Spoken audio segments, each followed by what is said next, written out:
This video is in like it's in response to my boy Bushido Boxing. Hey, y'all better go subscribe to your boy Bushido. That's the motherfucking guy right there. Go subscribe to my man Bushido Boxing. I fucks with him. Knowledgeable bro. Speak nothing but facts. Yo, listen. He made a video talking about Jaron Ennis. You know, he's getting flamed because he said he expected Terrence Crawford to stop Sean Porter sooner, and that is not originally what he said. You know, but this video is not really about Jaron Ennis. It's really about, you know, it's about Bud, and it's about really most boxers that we support. You know what I mean? Like, you know, my followers or the people I follow, for the most part, sometimes we might have a little differences of opinion, but for the most part, we all support the same boxers. You know what I mean? Because we see the truth in them. Like most of us, we all support Demetrius Andrade. We all support Bud Crawford. We all support Jaron Ennis. You know, boxers that's being avoided and stuff like that. We support these dudes. Devin Haney, Team Haney, Dream Team all day long, baby. Win, lose, or draw. You heard me? And in the past, you know, I got on Wilder's ass for certain things because I didn't like what he did to Mark Breland. But at the same time, Deontay Wilder always get my respect as far as him being a fucking warrior. He's a warrior. You can't take his skill away from him. He has his own certain skill set. Can't take that from that man. That's how he box. He don't box like everybody else box. There's some things that are fundamentally that he could adjust, but I mean, that's just him.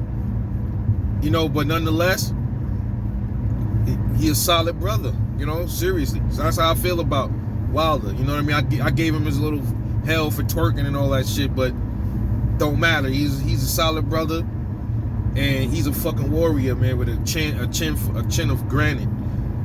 And here's the thing. These boxers, man, he's like, you can't win. You know, Bud, Wilder, whoever. It's like, you do one thing, and then some people gonna criticize it. You do something else, somebody gonna still criticize that. So it don't really matter what you do.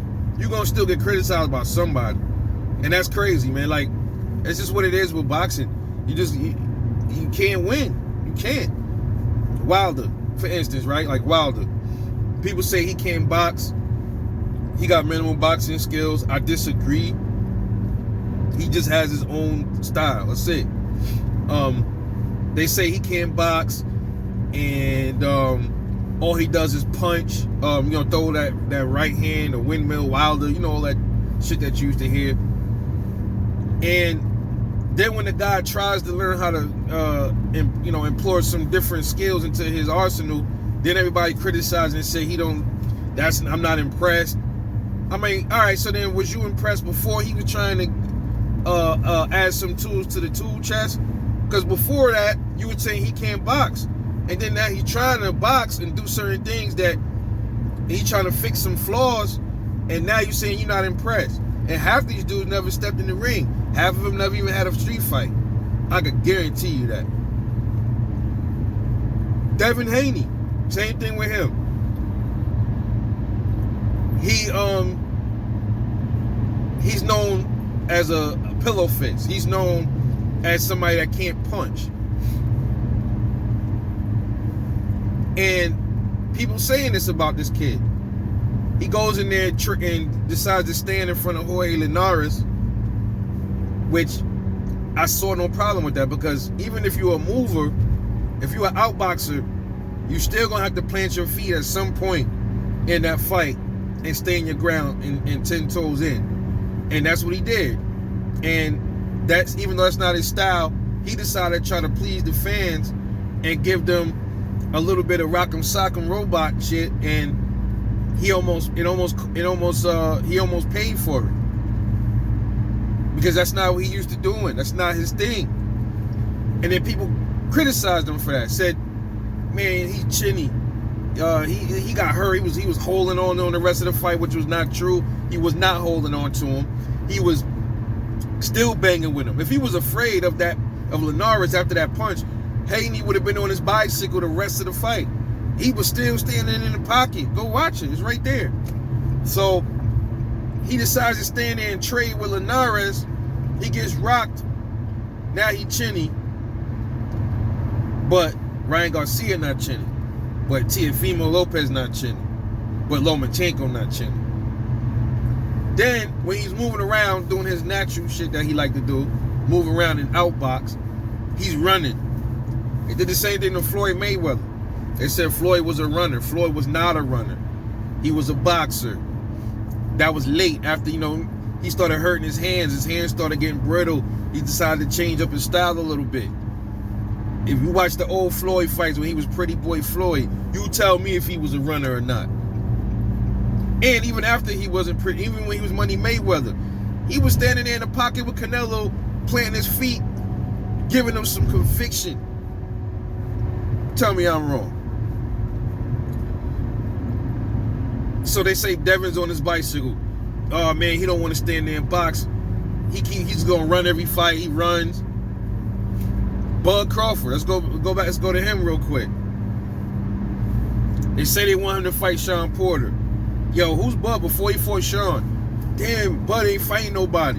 He fighting Kell Brook. Oh, Errol already broke him down, busted up his eye. He was already damaged goods. But Kell Brook wasn't damaged goods when he fought Errol though. When he already had one busted eye from Triple G. It was okay then. He was getting all the praise in the world for fighting Kell Brook and taking his belt when he already had a busted up eye. But then he stopped, and Bud Terrence Crawford stops him in the 4th round. Everybody just saying, well, it don't matter because the Kell Brook was already damaged because of Errol. What? Then he fights Amir Khan. That's just a fight he had to take, man. That's who they put in front of him, bro. Then he fights Mean Machine. So, man, he got clipped. Bug get hit too much. What? It's a fight, bro. It's a fight. You're gonna get hit. Then he finally fights Sean Porter. Stops him. Oh, man. Errol, man, he could have, Errol did better. I granted Errol did better in the pocket because Errol's more of an inside fighter than Bud is. Bud did great. Excellent fight. He did excellent in that fight. Sean Porter did excellent. Up until, Bud got him. That's what it's all about. Bud got him up out of there. Oh, man,